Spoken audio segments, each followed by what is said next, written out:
Bem-vindo, caro teleouvinte, para mais uma emissão de Telebumba, esta bimbi do conhecimento histórico, este bunker de recursos ao alcance de um clique. Esperamos que o teleouvinte se encontre de perfeita saúde, física e mental, é claro, que vá desconfinando lentamente, mas com muito juízo. Pois bem, caro teleouvinte, hoje vamos dar início a mais um novo tema, intitulado O legado do liberalismo na primeira metade do século XIX. Esperamos que seja do seu mais inteiro agrado, caro teleouvinte. Fique desse lado que nós continuamos deste. E pronto, e é isto, basicamente. Fique desse lado. Telebumba! Bumbemos juntos! Durante a primeira metade do século XIX, os ideais liberais difundiram-se gradualmente pela Europa, assumindo-se como uma ruptura com os valores do antigo regime, politicamente. O liberalismo assentou na defesa dos ideais da liberdade e da igualdade. Promoveu a separação dos poderes, instituiu um sistema representativo baseado no sufrágio censitário. O liberalismo foi maioritariamente conservador, uma vez que o texto constitucional, que foi adotado na maior parte dos países, foi a carta outorgada pelo rei. O Estado secularizou as instituições.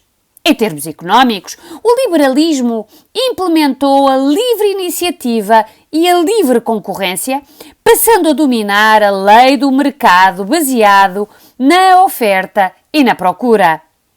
Os ideais das luzes e a defesa dos direitos inalienáveis do homem fizeram repensar a questão do tráfico de escravos e da escravatura, bem como o princípio da universalidade dos direitos humanos. Progressivamente, os defensores do abolicionismo foram-se afirmando e, um pouco por toda a Europa, a abolição da escravatura foi-se impondo. Em termos culturais, as ideias de liberdade e o crescente valor do indivíduo também se fizeram sentir.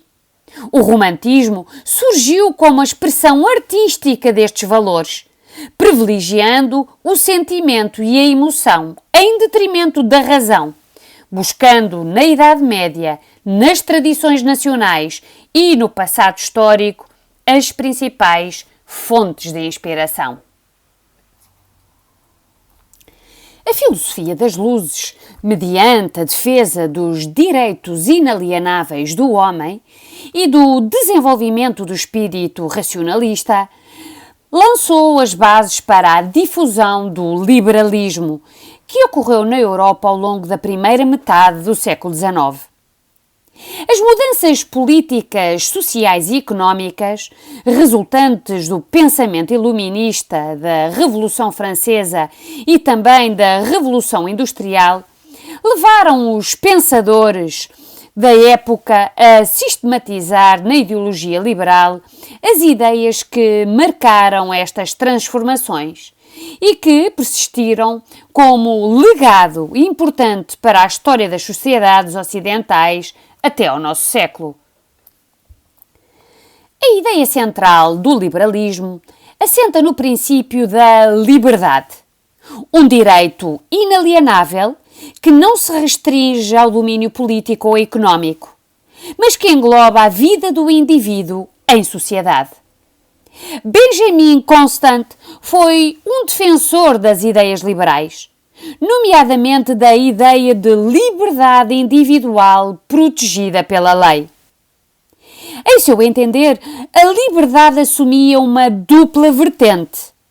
Uma que dizia respeito às liberdades do indivíduo na sua esfera pessoal, outra que se associava ao direito dos cidadãos de tomarem parte no governo, afirmando-se, neste caso específico, como liberdade política.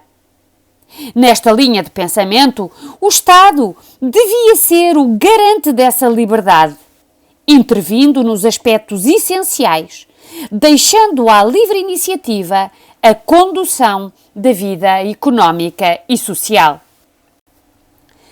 Em termos políticos, a ideologia liberal afirmou-se contra os princípios absolutistas e contra quaisquer formas de opressão. Logo, o Estado devia ser o garante da defesa dos direitos e liberdades individuais, que eram amplos e abrangiam diversos aspectos da vida social e individual. Em primeiro lugar, as liberdades individuais, tais como a segurança contra os abusos do poder judicial, a inviolabilidade do domicílio e da correspondência, a livre circulação de pessoas, a liberdade de escolha da educação e do ensino. As liberdades económicas, tais como o direito de propriedade, a liberdade de iniciativa, a liberdade de mercado ou de comércio. A liberdade de pensamento ao nível político, filosófico ou religioso, incluindo a liberdade de culto. A liberdade de expressão e de opinião, de imprensa, de uso da palavra, de reunião, de associação e de manifestação. O liberalismo político assentava também no princípio do poder representativo, considerando que o poder legítimo era fundado no consentimento entre governantes e governados. Tal podia levar o Estado a controlar e a intervir cada vez mais na vida dos que representava, comprometendo a efetiva liberdade individual. Assim, os pensadores liberais, de Benjamin Constant a Tocqueville, passando por Stuart Mill, defenderam um Estado com poder limitado, garante da ordem liberal, cujos poderes eram organizados de modo a conciliar a autoridade e a liberdade. O poder do Estado estava subordinado à lei, isto é, ao texto constitucional, fosse por intermédio da Constituição, aprovada pelos representantes eleitos da nação, e por isso mais democrática, ou através da Carta Constitucional, outorgada pelo monarca e, nesse sentido, mais conservadora. A Constituição era, para os liberais, o melhor meio de limitar a arbitrariedade do Estado e de proteger os direitos dos indivíduos. Os poderes políticos estavam separados para controlar o poder dos governantes e evitar quer a opressão, quer a tirania. Na verdade, no regime liberal de tipo monárquico ou republicano, o exercício do poder era sempre limitado, com vista ao respeito dos direitos individuais e da legalidade, opondo-se ao poder arbitrário que caracterizava o modelo do antigo regime. O liberalismo, enquanto defensor da liberdade de pensamento e de expressão política, filosófica ou religiosa, rejeitava os dogmas, a intolerância religiosa e quaisquer formas de dominação. Fazia a apologia de um Estado secular e, nesse sentido, foram laicizados inúmeros aspectos da vida política e social. Nesta medida, a Igreja deixou de ter o papel dominante de outrora, difundindo-se, juntamente com o liberalismo, um sentimento anticlerical. A par das revoluções liberais, procedeu-se, na maior parte dos países ocidentais, à extinção das ordens religiosas e ao confisco e nacionalização dos bens da Igreja. O Estado liberal, ao longo do século XIX, tendeu a afirmar a sua soberania nacional representativa sobre o conjunto dos indivíduos da sociedade, intervindo na vida civil das pessoas e das famílias, do nascimento até à morte, o que até então era domínio da religião e das igrejas. O Estado liberal tornou-se não confessional. Realizou a separação do Estado da Igreja. o que se concretizou na criação do registro civil e na intervenção em áreas que até então estavam sob a alçada eclesiástica. O ensino tornou-se público e laico, pois a instrução era para o liberalismo um elemento essencial do progresso individual e das sociedades. Assim, o Estado procurou conceder aos cidadãos uma educação pública, com vista a formar indivíduos mais capazes de desempenhar funções que servissem o Estado e, por consequência, a sociedade. O liberalismo representou um corte com as forças políticas e sociais do antigo regime, recusando o entendimento do indivíduo como súbdito sobre quem se exerce o poder. Com o fim do absolutismo e da sociedade de ordens, nasceu um novo indivíduo, o cidadão politicamente ativo, a quem cabia eleger os representantes da nação e que assumiu um novo papel social e político. A educação tornou-se um elemento influente nas sociedades liberais, na medida em que proporcionava o êxito individual, afirmando-se, por isso, como um veículo de ascensão social. Substituía-se o primado do sucesso com base no privilégio do nascimento, típico do antigo regime, pelo primado da inteligência, do trabalho, do esforço e das capacidades individuais, o que fazia do mérito de cada indivíduo o fator impulsionador do sucesso, daqui decorrendo uma maior mobilidade social. O Estado liberal no século XIX era representativo. E, nesse sentido, a eleição substituiu a hereditariedade e o nascimento como critérios no acesso ao desempenho de cargos ou de funções políticas. No entanto, o liberalismo não estabeleceu a universalidade do eleitorado e o direito de representação não era, à partida, acessível a todos os indivíduos que compunham a nação. O conceito de eleitorado, o direito de eleger e ser eleito, de exercer o direito de voto ou de sufrágio, não era entendido como um direito. Nas sociedades em que a burguesia atribuía a responsabilidade política aos que tinham mais rendimentos, riqueza, nível de cultura e instrução, o direito de voto era ainda um privilégio ou uma função. O alargamento do corpo eleitoral foi lento e progressivo, predominando o voto restrito, o voto censitário na maior parte dos países liberais. Seria necessário quase todo o século XIX para que a maioria do povo fosse admitido a participar nas eleições, votando e sendo eleito. O liberalismo não assegurava a participação política de todos os cidadãos, pois o sufrágio censitário impunha restrições ao exercício da atividade política dos indivíduos, que deste modo se diferenciavam entre cidadãos ativos e cidadãos passivos. Os cidadãos ativos eram os que dispunham de direito de voto ou que podiam ser eleitos, pelo facto de possuírem um rendimento determinado no texto constitucional. Pelo contrário, os cidadãos passivos, que constituíam a maioria, estavam impedidos de exercer o direito de sufrágio, pelo facto de não reunirem as condições de fortuna, de rendimento ou de instrução exigidas. Não se previa a igualdade universal na participação política através de representantes eleitos. Na verdade, o direito político estava restrito a uma elite, composta sobretudo pela burguesia, pelo que o liberalismo se assumiu como a concretização política dos seus interesses.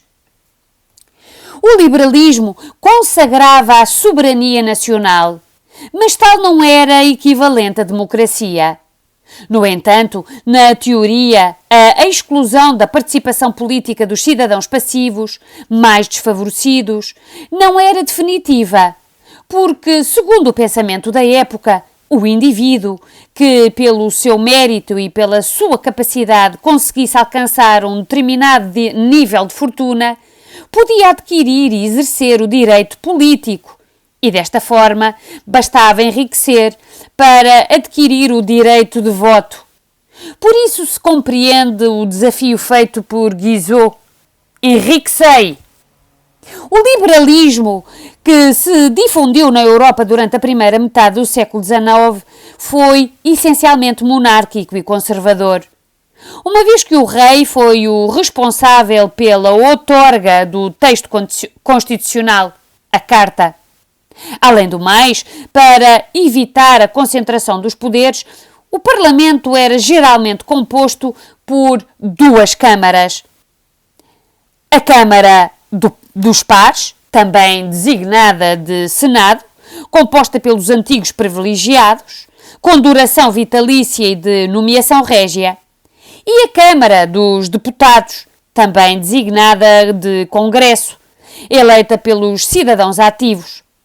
Através do sistema bicameralista, pretendia-se não só reforçar a separação dos poderes, como recuperar o papel das elites, que, através da participação do Senado ou na Câmara dos Pares, vêem reforçado o seu reconhecimento social e político como sustentáculo da ordem social liberal.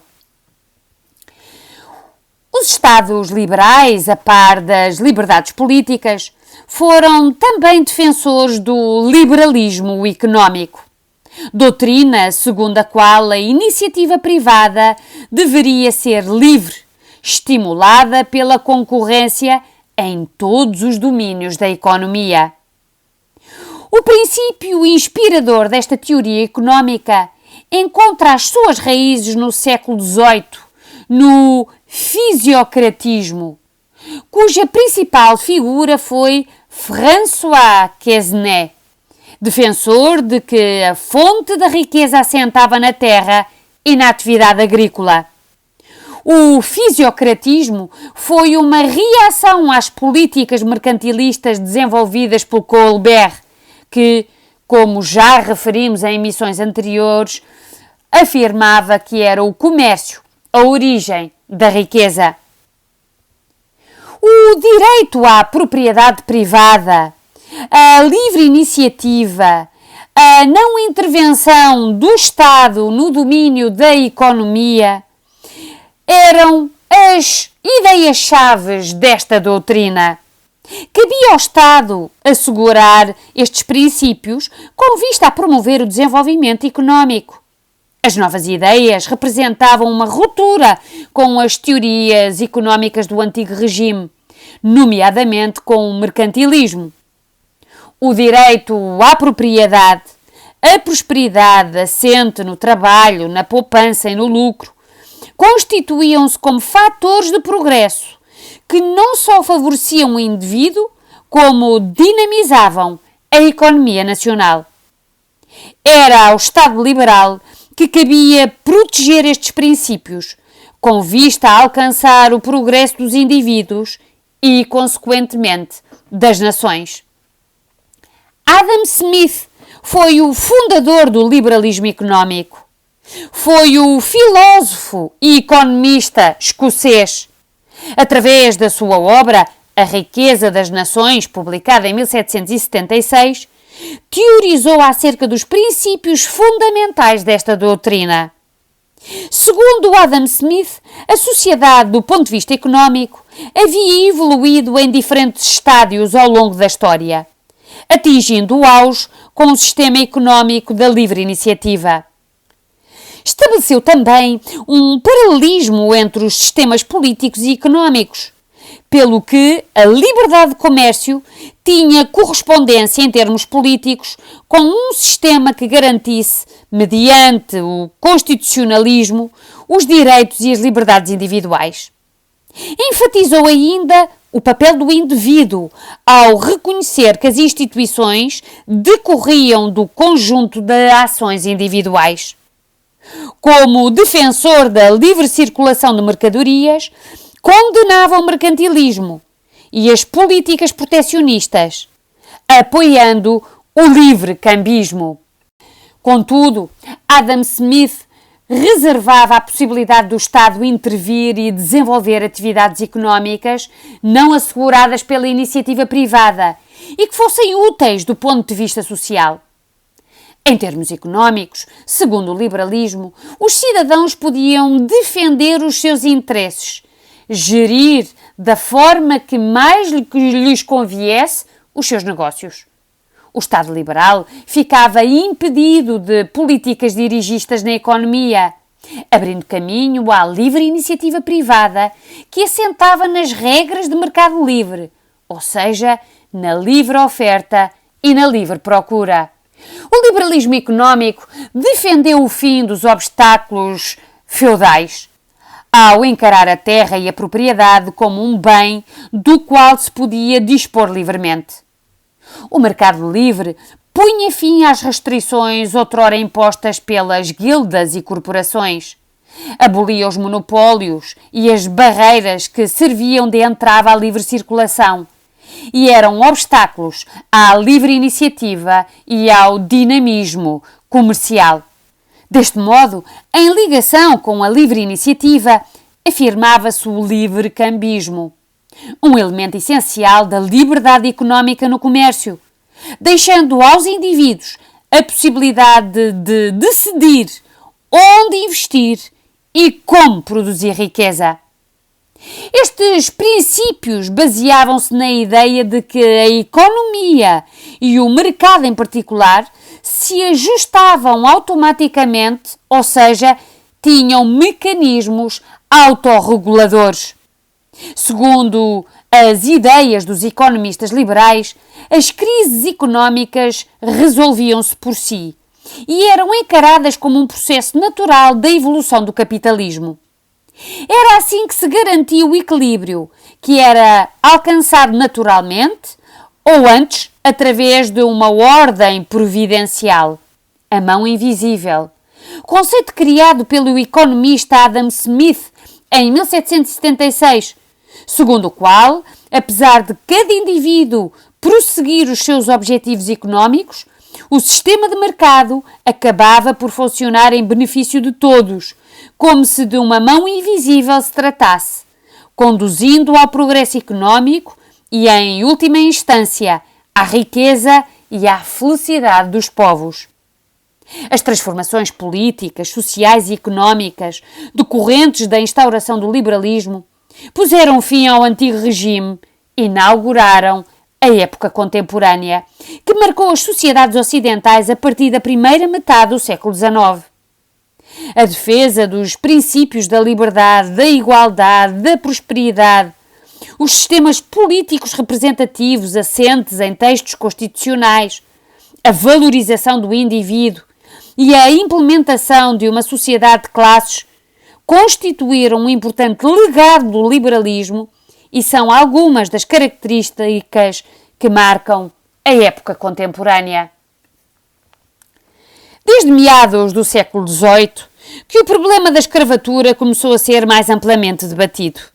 De facto, a filosofia das luzes e a defesa dos direitos naturais do homem contribuíram para fazer repensar o valor do indivíduo e, consequentemente, os princípios esclavagistas.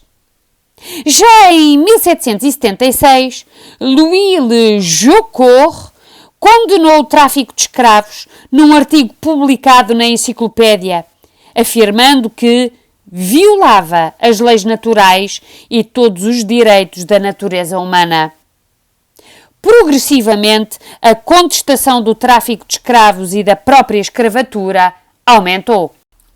A defesa da abolição do tráfico de escravos na Europa e nos Estados Unidos da América levou ao aparecimento de associações abolicionistas que questionaram as condições de vida dos escravos, contribuindo para a denúncia das práticas esclavagistas e para a difusão da necessidade de pôr fim à escravatura. O arranque da Revolução Industrial fez diminuir os interesses mercantis em torno do tráfico de escravos e a generalização do liberalismo económico durante a primeira metade do século XIX contribuiu também para condenar o esclavagismo, por considerar que o trabalho escravo era menos eficaz do que o trabalho livre, pondo em causa o progresso e o desenvolvimento dos Estados. Pelo contrário, os defensores da escravatura consideravam que a sua abolição constituía um perigo, uma vez que grande parte da produção colonial assentava na mão de obra escrava e, por isso, abolir a escravatura podia fragilizar o lugar das potências europeias no contexto económico internacional. A par da contestação do tráfico de escravos e da contestação à escravatura, surgiram as primeiras insurreições levadas a cabo por parte dos escravos. A primeira revolta aconteceu na colónia francesa de São Domingos, em 1791, que acabou por conduzir à formação da República do Haiti em 1804, o segundo país tornado independente depois dos Estados Unidos da América. Muitos foram os intelectuais que, a partir de 1770, começaram a defender a abolição da escravatura. Entre outros, destacaram-se Thomas Paine, Benjamin Franklin e Thomas Jefferson, tendo-se assistido também à abolição da escravatura em alguns estados americanos, a partir da segunda metade do século XVIII. A partir de 1808, o tráfico de escravos foi proibido pelo Congresso americano. Apesar desta proibição legal, na prática, o comércio de escravos continuou a realizar-se em regime de contrabando. A abolição definitiva da escravatura ocorreu só na segunda metade do século XIX, no ano de 1865, depois da Guerra de Sucessão, que opôs os Estados do Norte, abolicionistas, aos Estados do Sul, maioritariamente esclavagistas. Em 1794, em França, a Convenção decretou a abolição da escravatura nas colónias francesas. Porém, no ano de 1802, durante o consulado, Napoleão Bonaparte revogou o decreto de 1794, voltando a restabelecer-se a escravatura nos territórios sob domínio francês, pelo decreto de 30 do Floreal do ano 10º. A abolição definitiva da escravatura em França veio a ocorrer no ano de 1848. O movimento abolicionista em Inglaterra remontou também ao final do século XVIII, centrando-se inicialmente na condenação do tráfico de escravos, que foi abolido no ano de 1807. A abolição da escravatura foi promulgada em 1833 e devia ocorrer de forma progressiva nas colónias britânicas. A Inglaterra empenhou-se a partir de 1807 em combater o tráfico efetuado por outros países, entre os quais Portugal. A partir dessa data, a pressão abolicionista passou a ser dirigida contra o tráfico de escravos efetuado por outros países. Durante o Congresso de Viena, em 1815, as potências ali reunidas, pressionadas pela Grã-Bretanha e pela França, foram impelidas a proclamar a abolição universal e definitiva do tráfico de escravos. Portugal, como potência signatária do Congresso de Viena e como aliado da Grã-Bretanha, comprometeu-se a abolir o tráfico de escravos. O governo setembrista, por intermédio da ação de Sá da Bandeira, determinou em 1836 a abolição do tráfico de escravos nas colónias portuguesas. No entanto, a aplicação prática desta medida foi difícil. A produção colonial assentava na mão de obra escrava, que permitia obter produtos a baixo custo, e os interesses envolvidos no tráfico negreiro resistiram à sua abolição, mantendo o contrabando de escravos em larga escala.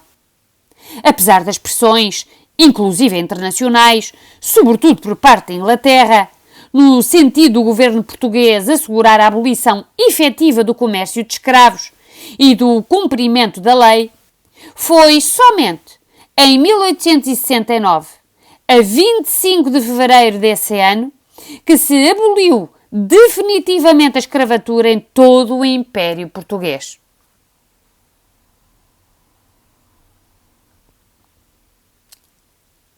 E foi assim, cartela ouvinte, que chegamos ao final de mais uma hiper mega produção bombástica da Bomba na História. Antes de nos despedirmos e irmos à nossa vidinha, informamos que a próxima emissão falaremos de romantismo. Falaremos da expressão maior da ideologia liberal, romantismo nas artes, na arte pintura, na arte música, na arte literatura, no contexto internacional e aqui no nosso pequeno retângulo à beira-mar plantado. Até lá, carnal ouvinte, já sabe. Veja ou reveja, ou só volta a ouvir as emissões que lhe mais agradarem no canal do costume do YouTube. E não esqueça também, divulgue este movimento interplanetário, hashtag eu aprendi com a Bomba. Foi um gosto, cartela ouvinte. Mantenha-se desse lado, seja lá onde é esse lado, mas sempre, claro está, com cautela, com juízo. Foi um gosto, cartela ouvinte. Até à nossa próxima emissão. Telebomba no ar. Bombemos juntos.